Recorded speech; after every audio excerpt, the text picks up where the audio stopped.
You've been lied to. For your entire life, people have told you a lie about the most fundamental thing, happiness. They said happiness was a higher paying job, a fancier car, a bigger house, a closet overflowing with the latest designer clothes.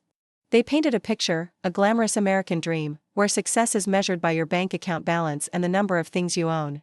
And we, all of us, bought into that lie. We worked ourselves to exhaustion, 70 hours a week, just to buy things we don't really need, to impress people we don't even like. We drowned ourselves in debt, stress, and anxiety. Our closets are overflowing, but our souls? They're terrifyingly empty. And then one day, you wake up in the middle of your cluttered room, look in the mirror, and ask yourself a bone-chilling question. Why do I have everything, but feel nothing at all? If that question has ever crossed your mind, if you feel like you're being buried under the weight of the very life you've worked so hard to build, then this video is for you. Because today, we are going to expose the biggest lie of our time and discover a truth that could change your life forever. An ancient, but forgotten truth. Sometimes, to have more, you must first learn to own less. Welcome back to VinhPeak. Have you ever heard the phrase, less is more? And thought, well, that's just ridiculous. How can having less of something actually mean you have more? That's like saying, the less pizza I eat, the fuller I'll feel. Sounds like a joke, right? But hear me out. There's a hidden magic in this simple idea, a magic that has the power to free you from the invisible chains holding you back. Imagine your life as a garden. Our consumer culture has encouraged us to fill that garden with everything imaginable. Weeds, plastic flowers, cheap decorations, everything crowded together, with no room to breathe. The garden might look full, but none of the real flowers have the space to grow, to reach for the sunlight. Living simply, or minimalism, isn't about turning your garden into a barren wasteland. No. It's about becoming a wise gardener. You pull out the weeds that are sucking up all the nutrients. You remove the soulless plastic flowers. You create space, light, and air. For what, you ask? So that the most precious flowers, the flowers of health, deep relationships, passion, and peace, can finally bloom in all their glory. That's the magic. Getting rid of the excess, to focus on the essential. This isn't some new age, 21st century trend. The greatest minds in history, from ancient Greek sages to Zen masters, understood the power of simplicity. Epicurus, a brilliant philosopher, believed the key to happiness was enjoying life's simple pleasures. For him, a perfect day didn't require fine wine or lavish parties, but simply a piece of bread, some cheese, and a meaningful conversation with a friend. He found wealth in the things we so often take for granted today. The Stoics taught that true happiness comes from within, not from what you possess. By taming our desires, we can escape the pain of disappointment. Because after all, if you don't crave a yacht, you'll never be sad about not having one. It might sound extreme, but think about the absolute freedom behind that philosophy. If you're also feeling suffocated by endless desires and want to find true freedom for yourself, take a second to give this video a like, and hit that subscribe button for VinhPeak right now. Because our journey to free our minds is just getting started, and I promise, what's coming next is even better. So, how do we begin this journey of becoming a wise gardener for our own lives? How do we apply the magic of less is more in a practical way, right where we are, whether that's a small apartment in a bustling city or a large house in the suburbs? This isn't just theory. These are real strategies you can start today. Step 1, the closet revolution, and beyond. Let's start with the most tangible thing, your stuff. Physical clutter doesn't just take up space in your home, it clogs up the space in your mind. It's hard to think clearly when you're constantly tripping over junk and spending 15 minutes every morning just looking for your car keys. Instead of asking, does this spark joy, try a more ruthless question: if I were out shopping today, would I be willing to spend money to buy this item again? Or, try the box challenge. Pretend you're moving. Pack up all your belongings into boxes. For the next month, only take out the things you actually need to use. After a month, you'll be astonished at how many boxes are still sealed shut. That's the excess. Be brave enough to donate, sell, or throw it away. The feeling of relief that follows will be so worth it.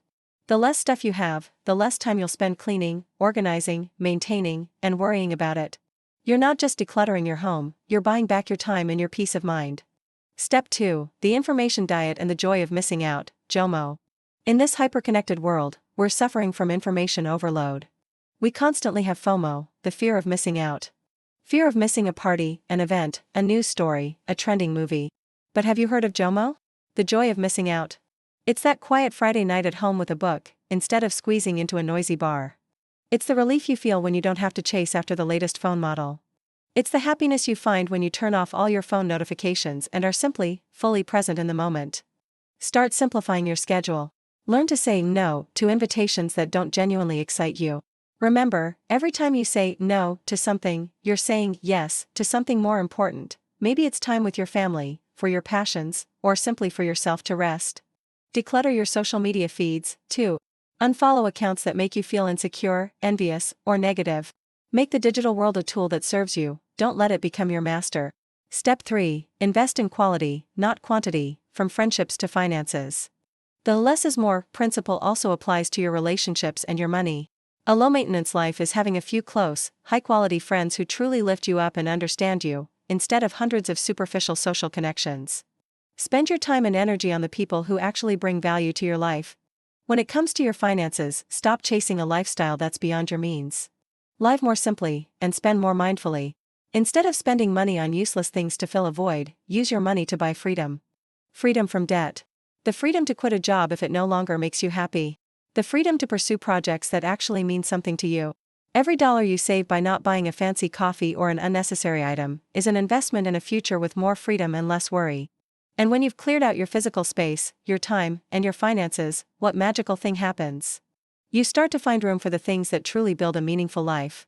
I used to be the complete opposite. I used to believe that success meant being busy. My schedule was packed with appointments. My apartment was full of things I bought on impulse. I always felt like I was running, but I had no idea where I was running to. Until one day, I just collapsed. The physical and mental exhaustion forced me to stop. And in that forced stillness, I began the process of decluttering. I started with one drawer, then a whole closet, then my schedule, and then even the negative thoughts in my head. And slowly, as the layers of excess were wiped away, I began to see myself again. I had time to read. I had the energy to exercise. I connected more deeply with the people I love. I rediscovered my passion for drawing, which I had abandoned since college. I realized that by giving up the things I thought I wanted, I gained everything I truly needed. I gained health, genuine relationships, passion, personal growth, and most importantly, I gained peace. Those are the 5 pillars of a meaningful life that minimalism gave me. This journey isn't always easy, it requires the courage to go against the crowd. But I can promise you, the reward is priceless. If this video has given you even a little bit of inspiration to start your own path, don't forget to subscribe to VinhPeak and ring that little notification bell right next to it. I'll always be here, sharing tools, stories, and inspiration to walk with you on this path back to simplicity and meaning. So, the biggest question remains, are you brave enough to try? You don't have to sell all your possessions and move into the woods to live like a hermit. Don't think of it as a huge sacrifice. Think of it as an experiment. Start with the smallest thing. Right after you finish this video, clean out one desk drawer. Delete a social media app you no longer use. Decline an invitation to an event you don't really want to go to. Just one small action. But that small action is a declaration. A declaration that you are taking back control of your life. That you are choosing peace over clutter. That you are choosing depth over superficiality. And I want to hear your story. Share in the comments below one small thing you're going to do today to make your life a little less and a whole lot more. I will read every single comment. Remember, life is not a race to accumulate possessions. Life is the art of letting go. The more you let go of what isn't essential, the tighter your grip becomes on what truly matters. Thank you for your time. I'm VinhPeak. And I'll see you in the next video.